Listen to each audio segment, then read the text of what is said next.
Alright guys, welcome back to yet another video. Today, taking a request from a friend of mine from the internet that has been telling me, hey, why don't you do a video about what if Antarctica joined the Axis, right? Holy shit. Alright, fine, I'll do it. And you know what? I've decided to do it because I think it's kind of funny. Now, I'm going to really wing it and I'm going to improvise it as I go, but this is going to be really interesting, I think. Now, keep in mind that this is a very realistic scenario. It is completely real. Ignore the flying saucer in the video. I mean, yeah, because it's a little bit of a LARP, but it is kind of true though, all right? Now think about it. Antarctica was real, right? It is very real. It is very cold. And what do the Germans know about the cold, right? And also keep in mind this: U-boats were an important factor in the war in the Atlantic, and in general, it was a big portion of the war effort undertaken by the Germans in the Second World War. Okay, and I'm gonna try not to use the other term for the Germans because I'm not trying to get a strike on this video. That's why I'm going to be playing it safe. But either way, the U-boats are important because you need to be able to do convoy raiding, and you got to be able to basically sink a ton of tonnage, specifically merchant shipping, because then you can starve the British into submission, etc. So think about it like a German anaconda plan, if you know anything about world history and Civil War history. Now, I don't know how specific I want to be with this because I am very, very much informed about the Second World War, and I don't know how much you guys are, so I'm just going to try to make it more fun and not so detail driven, of course. It's not very realistic anyway.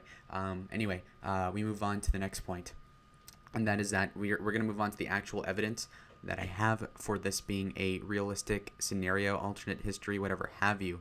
Now, keep in mind, when I say Antarctica joining the Axis, I just mean the Axis using Antarctica as a base. I'm not really saying like Antarctica the country, because that's not even a thing. Okay, so that's just a naming scheme I'm using. Anyways, we move on to the Schumacher Oasis, which is something that is kind of interesting to me, frankly, because there is way too much propaganda and mythos around the Antarctica war stuff. But this is actually legit. Okay, this was something that was explored in the late 1930s under the certain government before World War II, right? So it is 25-kilometer long, which is like 20 miles, 15 miles long, and 2-mile wide ice-free plateau with over 100 freshwater lakes in Antarctica. That's insane, right? So no ice, no snow on it, okay? And if you look over here, it is something that is very rare, but they somehow found it. And it's full of shelf lakes, so it's fjords, right? So very, very dynamic bodies of water, but it's fresh water. So that means they can more or less survive off of that water, which is really good for having a base. And that's what we're going to be talking about today, right? Now, the climate is freaking terrible. In the summer, it's 33 degrees Fahrenheit, okay? But in the winter, it's -8. So even though this is the relatively warm part of Antarctica, we are talking about very, very cold areas, okay? So it's going to be a pain in the ass to live there. And it's a rocky soil, and it doesn't have a lot of plants, okay? So you're going to have to bring a lot of supplies to really keep it alive, okay? If you're going to have a multi-thousands of troops, several battalions of men or Marines or whatever you want to call them, surviving. So unless they can live off the lichen, they're going to have to bring a lot of stuff. And basically there's a couple of Antarctic plants, but they're crap. And in terms of animals, there's some limited birds, but again, not very plentiful. And you're limited to petrels, which are not cool. You're also limited to Adelie penguins, which is also kind of cool if you think about it. So these are also going to be important for the future. Now, any fan of Happy Feet knows that penguins possess a vast amount of intellect and can really harness the navy of the Germans. In Happy Feet, they make surfboards. So I can imagine that if you show up with the Adelie penguins in Antarctica, that the Germans could use them to then have modifications built on the U-boats that would make them more powerful, which would help the Germans win the war. Not that that would not that that it would be a good outcome, but it's cool to think about. Now, when you look at the rocky soil, it's not going to really sustain a base unless they bring in supplies, which is important because the Germans have a navy, so they could theoretically supply it. Also, keep in mind, when you have Argentina, which is more or less allied with the Axis or friendly too, I could see possibly having a certain trade deal in the 1930s that would allow relations to be, cordial enough in between these two countries to facilitate a naval base in Buenos Aires and even closer to Patagonia, in fact. and that would basically help supply the Germans a lot better than in normal, circumstances, as well as it'll help logistically in the war in the Atlantic. And actually, this is founded in reality when you're talking about the Battle of the Rio Plata, I believe. That was an actual thing. The Germans were fighting the British in and around Montevideo and Argentina, as late as 1941, I believe. So it is realistic. And also keep in mind, in 1939, that's the official date for a launched expedition under the command of Captain Alfred Rittier, who was a polar expert, right, for the Kriegsmarine. And this guy had multiple expeditions, I believe, and this is really important. So he explored an uncharted area of the Antarctic, right, and it was basically 600,000 kilometers, so like almost 500,000 miles in square feet, or miles, damn. And he called it Nuswabia, okay, which is named after a place in Germany, and that's pretty lit. It is huge. It's huge. He explained it. He surveyed it with Dornier hydroplanes. So he was using planes in there. So we have established that there could be planes in Antarctica that could be viable platforms. Okay, and this is with technology from the 1930s. We could be exploring Antarctica well into the 1940s with better planes made by the Germans, Italians, whatever have you. So this is really important. Now, in March of 1959, the Soviets did set up a research station on shelf ice near the Shirmarka Oasis, right? So it is a viable, it is a very, very viable platform, okay? Antarctica is realistic. You just have to trust the plan here, all right? So if you want a picture of what it looks like, more or less, it looks like this. So it is palatable. It could work, hypothetically, and that's quite excellent, in my opinion. Now let's click presentation on my one Google slide because I really took time to prepare this. So that's the whole backstory. This is the whole expository info, or whatever you want to call it. It's really important for you to know that theoretically there could be a base with several thousand Germans there, or whatever have you, that would have eventually been able to have U-boat, not necessarily tunnels for the U-boats, but places where they could refuel and rearm. Okay, so that's important. And logistics-wise, you could say that the Germans will use Argentina as a supply base, as a midway point between itself and Antarctica, okay? Also keep in mind that the U-boats had limited range, right? So they would have had to only attack the Allied shipping lanes through a certain extent, right? They couldn't go past a certain point in real life. But in this alternate history scenario, you would have Argentina as a secondary base, which would then allow them to go forwards from that, and they would be able to get more shipping lane raiding access through that, as well as if you have Antarctica as a base, that would necessarily let you have longitude to be able to raid convoys as high up as Murmansk, Arkhangelsk, and the Barents Sea, and then you could go as far south as literally Antarctica in terms of U-boat raiding, meaning that basically all of the Atlantic is fair game for the Nazis. Oh, fuck, I said it. Anyway, I won't cut that out anyway. So that's pretty interesting. So you're already seeing here that they could have done convoy raiding throughout the entire Atlantic, which they couldn't do in real life. So that's a pretty big advantage. Also keep in mind, like I said, they're going to have, let's say, 20 U-boats, 50 U-boats, whatever. So a big fraction of their U-boat navy stationed in Antarctica / Buenos Aires, Patagonia area, okay, the southern Atlantic area, meaning that they would have gotten a lot more convoy raiding than they would have had otherwise, because it would have been really difficult for the Allies to take escorts all the way down there, as well as having Argentina be a thorn in their side. And this is not even including Argentina as an official Axis member, right? I'm just saying that they would allow for logistical support and use their ports for, helping the Germans out a little bit. So that would be important. Second of all, this is going to be a butterfly effect that I'm going to be explaining to you gradually with this video. Okay, so let's say that they are able to get 50% more convoys sunk because they have an easier time. The southern Atlantic, let's say, Rio de Janeiro and down is a Turkey shoot because the Allies wouldn't have enough convoy protection in order to have a real stymieing effect on the convoy raiding from the U-boats, okay?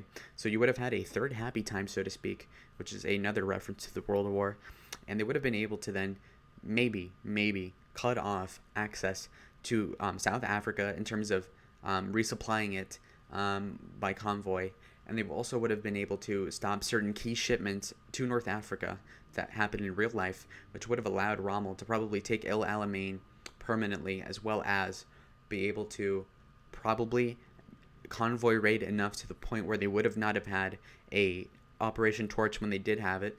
Let's also keep in mind that they would have also had access to the Brazilian area, and it would have probably made it so that the Brazilians wouldn't join the war on the Allied side, which would have meant that Italy would have been a little bit more easy had it been invaded, because the Brazilians, I think, sent tens of thousands of expeditionary troop volunteers to the Italian peninsula to fight the Italian/Germans.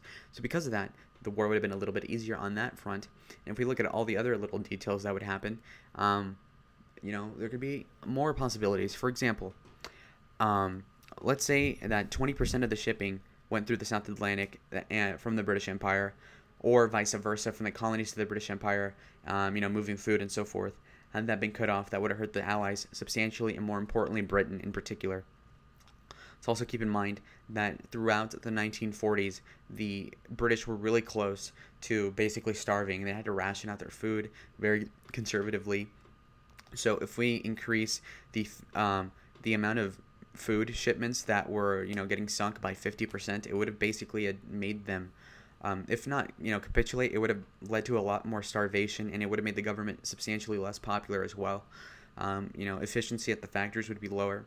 And because of that snowballing effect, I would conclude that the Germans would very narrowly win the Battle of Britain. Okay, so if you think about it, the British narrowly beat the Germans in the air war over Britain in 1940.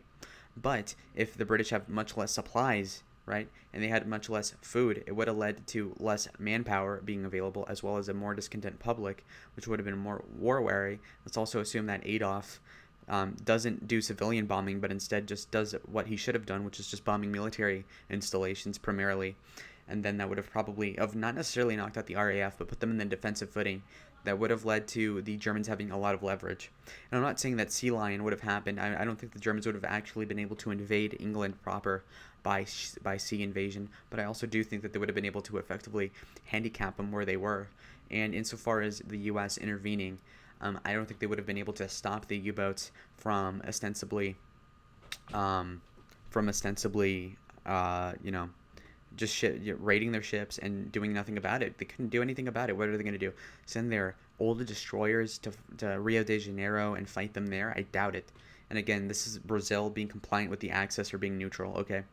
Also keep in mind, when we're talking about the lore, the LARP, I'm being completely realistic with what I'm saying. But let's say we start incorporating some of the sci-fi shit, it would have gone crazy, okay? If we're talking the Hollow Earth, if the Germans could somehow get these UFOs, it'd be game over. Keep in mind, you could also have you could also have the Hollow Earth theory be a thing, and in that case, God knows what would happen then. Or you could say that they find the Holy Grail, which is like a meme. I don't know what the hell that would do. And then let's keep in mind that we do have the Adelie Penguins that would have helped do the Happy Feet modular changes to the U-boats, and let's say the U-boats become more effective because of that. So that's the LARP shit. Okay, so we have that put aside for now. What would have happened after they would have handicapped the British? What would have happened after they would have been able to cut off Lend-Lease to the Soviets by a substantial amount?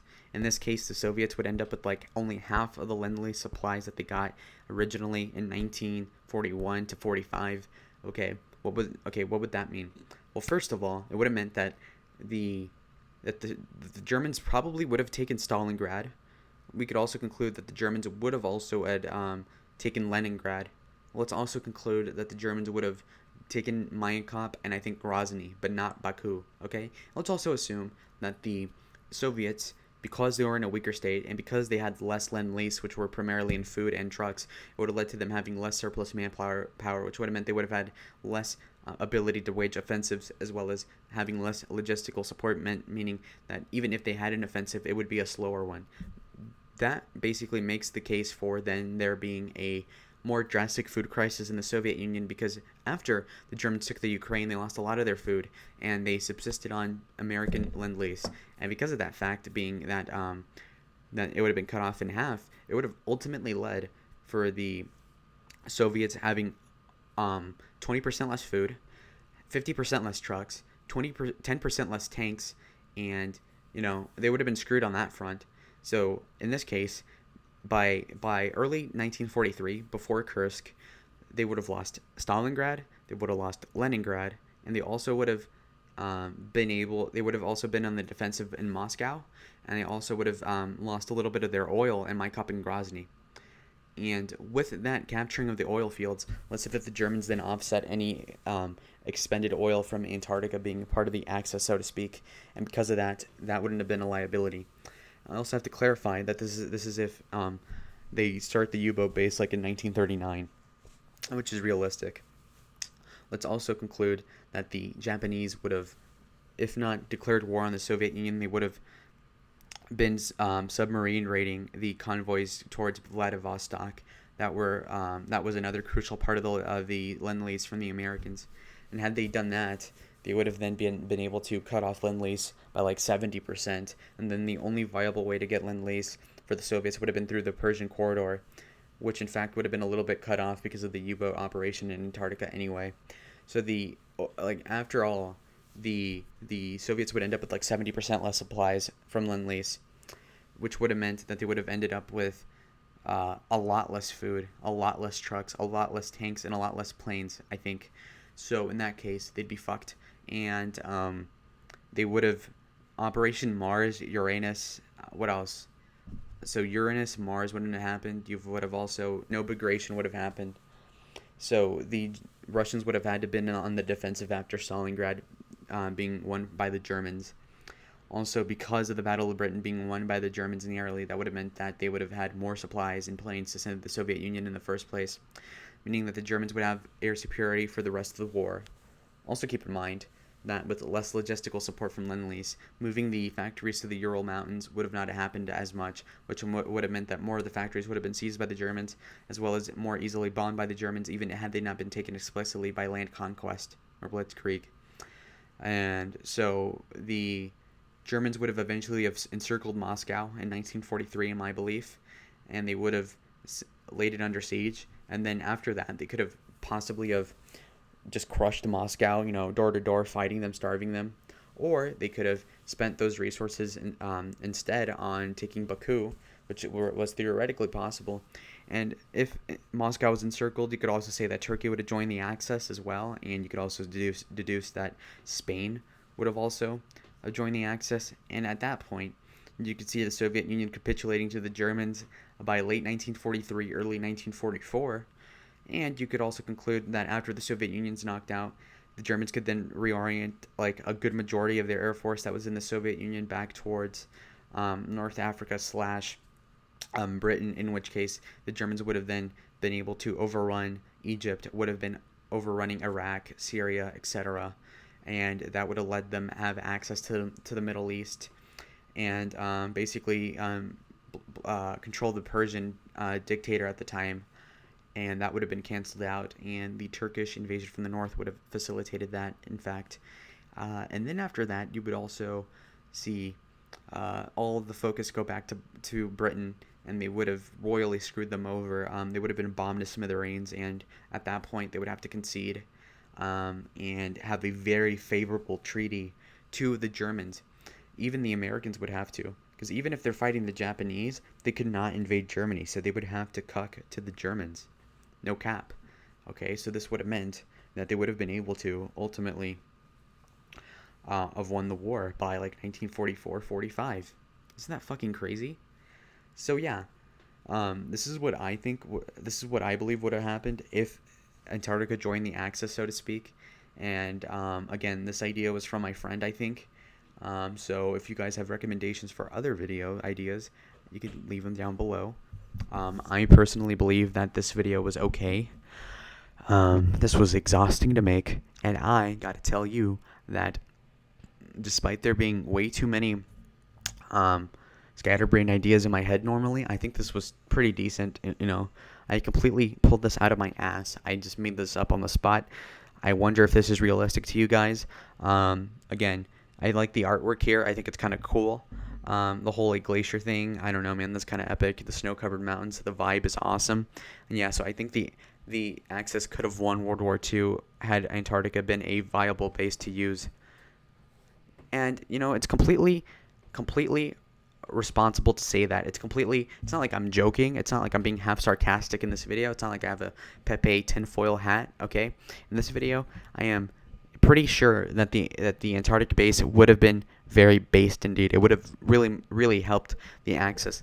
But again, that's not a good thing, okay? Disavow, disavow, disavow.